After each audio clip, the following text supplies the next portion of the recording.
गोंडा चौक स्थित माता कामाख्या दरबार राधा कुंड गोंडा में आज धार्मिक माहौल देखने को मिला, जहां सैकड़ों श्रद्धालु दूर दूर से माता कामाख्या जी के दर्शन के लिए पहुंचे।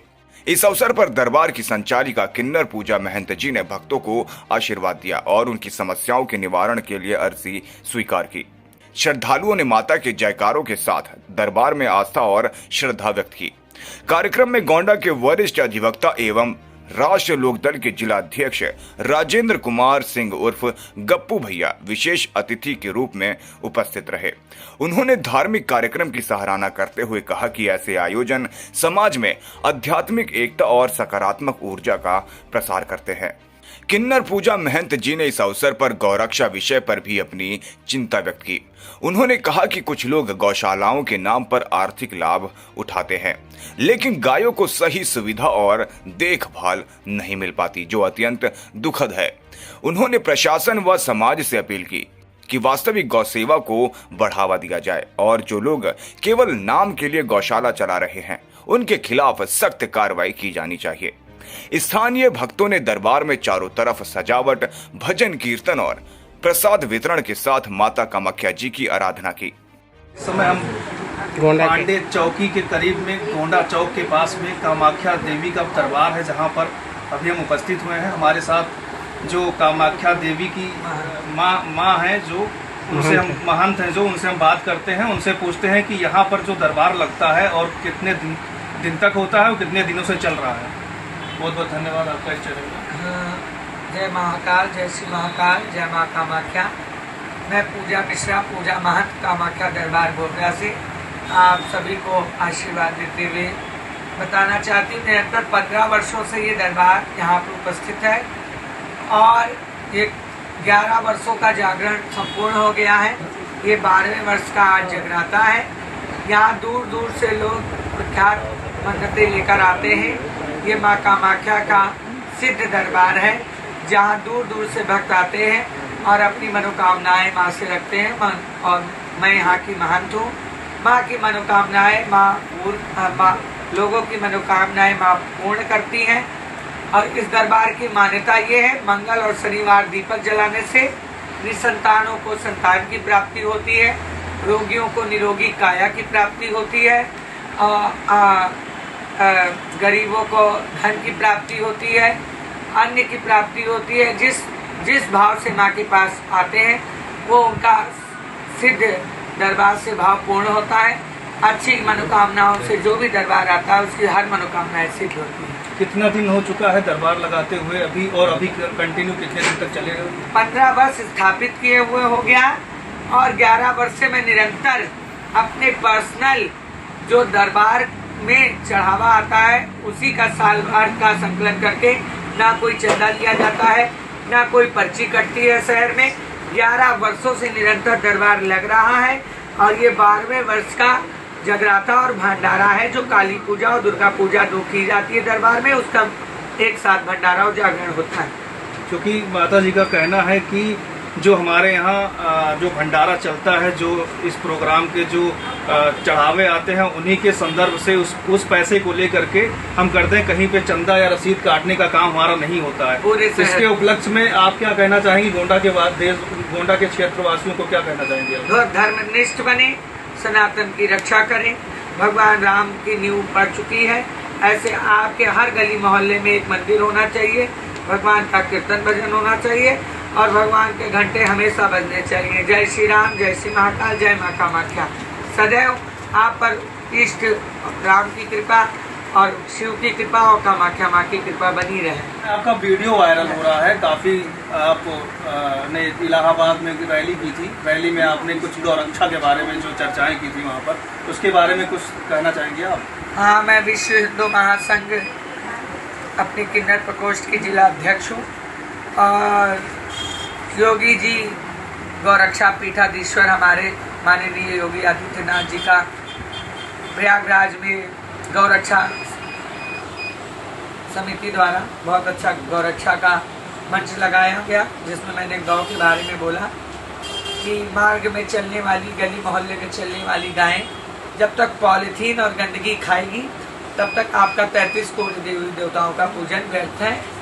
और कहीं भी पूजन करना व्यर्थ है जब तक आपकी गौ माता विष्ठा और गंदगी खाए।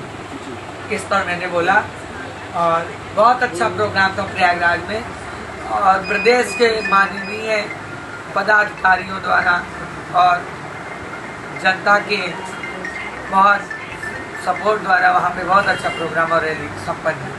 सबसे बड़ी बात यह है कि आपने योगी आदित्यनाथ जी का नाम लिया, सबसे लोकप्रिय नेता आप यानी कि मुख्यमंत्री आप उन्हीं को मान रही हैं योगी जी। हम उन्हीं के संगठन में, हम उन्हीं के संगठन के बैनर के तले काम कर रही और उन्हीं के संरक्षण में चल रही। 2 बार वो सीएम पद पे रह चुके और हम महंत श्रेणी में हैं, तो महंतों का हम बहुत सम्मान करती है, लोकप्रियता है, रहेगी और हमेशा रहेगी। गौरक्षा का नाम आपने लिया, जिक्र किया, गौरक्षा के बारे में जो आपने भाषण वहाँ पे दिया था उसका कितने % लोग फॉलो कर रहे हैं उस भाषण को सुनकर? उस दिन से कई जगह से वीडियोज आ रहे हैं, फोटोज आ रहे हैं, महिलाएं घर से रोटियां बना बना कर गायों को खिला रही हैं। अगर एक एक रोटी एक एक घर से जाएगी तो कई रोटियां हो जाएंगी, जिससे आवारा घूम रही गायों को भोजन प्राप्त हो जाएगा और उनको पॉलीथीन और कूड़ा करकट नहीं खाना होगा। गौरक्षा के नाम पर जब आपने इलाहाबाद में ये भाषण दिया जो आपने अभी बताया, तो यहाँ पर अभी देहात क्षेत्र में आप चल के देख लीजिए, गौरक्षा जो भी यहाँ पे जो सर्कल बनाई गई है गौ को रक्षा करने के लिए जो बनाया गया है, बंदेज किया गया है, अभी भी गाय सब बाहर घूम रही है, छुट्टा जानवर की तरह लोग उसको मार रहे हैं, उसके बारे में कुछ कहना चाहेंगे आप? हाँ, उसका तो उसके जिम्मेदार आप स्वयं हैं। हम योजनाएं कई आती हैं, सरकार उस पर काम करती है, लेकिन हमारे आप जैसे लोग हैं जो उनका जब तक यूज होता है दूध निकाल लेते हैं, दूध निकालने के बाद गाय छोड़ देते हैं, वो खेतों में जाती है, तार लगा देते हैं, कट जाती है, पिट जाती है, करंट लग जाते हैं गायों को। तो ऐसे हिंदू सनातनी भाई बहनों से भी मेरा अनुरोध है कि खेतों में अपने कटीले तार ना लगाएं, आत्मरक्षा के लिए लगाएं, लेकिन जानवरों को हानि ना पहुँचे और खासकर हमारी गौ माता को हानि ना पहुँचे, वरना आपका पूजन पाठ दान पुण्य गया तीर्थ सब बेकार है। अगर आपके माध्यम से गाय का एक कतरा खून भी गिरता है तो आप हिंदुत्व के नाम पर फिर आप हिंदू नहीं हैं। अगर आपने गाय को कटीले तारों से, कुत्ता आप पाल सकते हैं, कुत्ते को एसी में घुमा सकते हैं, पेडिग्री खिला सकते हैं, 5-5 हज़ार के बेड बांध सकते हैं, आप गाय भी पाल सकते हैं, गाय भी पाल सकते हैं, लेकिन आप पालना नहीं चाह रहे हैं, आप उसको यूज करके छोड़ना चाह रहे हैं। जैसे आप अपने माता पिता का यूज करके वृद्धाश्रम छोड़ रहे हैं, वैसे गौ रक्षा करना चाहें। गौ से कितने व्यवसाय हैं, गौ का गोबर तक बिकता है, मूत्र तक बिकता है, गौ के दूध छाछ 7 प्रकार की चीज़ें गौ से मिलती है, दूध दही घी मट्ठा छाछ और मक्खन, सब चीज़ 7 प्रकार की वस्तुएं आप उससे प्राप्त कर सकते हैं। व्यवसाय भी कर सकते हैं। जो हमारे बेरोजगार नवयुवा घूम रहे हैं वो गाय को लेकर गौशालाएं बनाए, बड़ी बड़ी फैक्ट्रियां डालने बड़ी बड़ी, तो हम देखें, लेकिन गाय की जब बुढ़ापा आने लगता है तो आप लोग उनके साथ ऐसा करते हैं, ये गलत बात है। जब तक आपकी माँ आपको खाना बना के खिला सकती है तब तक आप माँ को भी देख सकते हैं। अगर वही माँ बूढ़ी हो जाए तो क्या माँ को आप कटीले तार के आगे या करंट के आगे छोड़ देंगे? ऐसे आपकी गौ माता है। वही एक ऐसा पशु है जिस पशु कहें और या इतने प्रकार के जानवरों में ऐसी वो हैं जो 9 माह जैसे स्त्री गर्भ में अपना बच्चा रखती है, ऐसे गौ माता रखती है। और उसी प्रकार अगर माँ का दूध बच्चे को नहीं मिलता है तो डॉक्टर सजेस्ट करते हैं कि गाय का दूध आप पिलाना स्टार्ट करें, तो आप समझ सकते हैं गाय का महत्व क्या हो सकता है। आपका जीवन आधार है गाय, जैसे जल ही जीवन है वैसे गाय की ज़रूरत हिंदुत्व को है और समाज को है और हमारे हिंदू राष्ट्र को है। इस समय हमारे साथ गोंडा की एक ऐसे एडवोकेट हैं, अधिवक्ता हैं, जिनको गोंडा के लोग काफ़ी पसंद करते हैं और वो जाने माने वकील भी हैं। और उनसे हम बात करते हैं कि एक चीज़ और कि वो राष्ट्रीय लोक दल के अध्यक्ष भी बनाए गए हैं गोंडा जिला के, तो हमारे साथ मौजूद हैं। सबसे पहले आपका बहुत बहुत स्वागत है हमारे चैनल में। आप ये बताएं कि आप गौरक्षा के बारे में कुछ शब्द हमने सुने थे और जानना भी चाहता हूँ कि गौरक्षा के बारे में देश को क्या कहना चाहते हैं, अपने गोंडा के क्षेत्रवासियों को क्या कहना चाहते हैं, क्या संदेश देना चाहते हैं? सबसे पहले मैं अपने क्षेत्रवासियों चैनल को धन्यवाद देता हूँ। गौ रक्षा के बारे में हमारी ये माता जी पूजा महंत जी हैं और ये गौ रक्षा जो है जिला प्रकोष्ठ की जिलाध्यक्ष महिला की, और जब से ये जिले में काम करना चालू की हैं, जब से गौ रक्षा के बारे में बहुत अच्छा काम हो रहा है। और अभी ये जो है माता जी गई थी अयोध्या में बहुत अच्छा स्पीच दी थी। उसके बाद में फिर गौ रक्षा के प्रकोष्ठ समिति द्वारा इलाहाबाद में आमंत्रित किया गया था, इलाहाबाद में आप गई थी। फिर आपको गोरखपुर में बुलाया गया है प्रांतीय अधिवेशन में। और गौरक्षा के बारे में ये हम कहते हैं कि सरकार के द्वारा जो नीतियाँ चलाई गई हैं, गौशाला हर ग्राम सभा में रखा गया है। तो हमारा ये निवेदन है कि जितने भी प्रधान और ये सेक्रेटरी हैं, जो पैसा सरकारी आ रहा है उसका दुरुपयोग ना करें, उसका सदुपयोग करते हुए जितनी भी गायें हैं उनका रहने खाने का व्यवस्था अच्छा से कराएं, कि किसी गायों को सड़क पे ना घूमे, पन्नी ना खाएं, कचरा ना खाएं, किसी के खेत में न जाएं, करंट से ना मरें।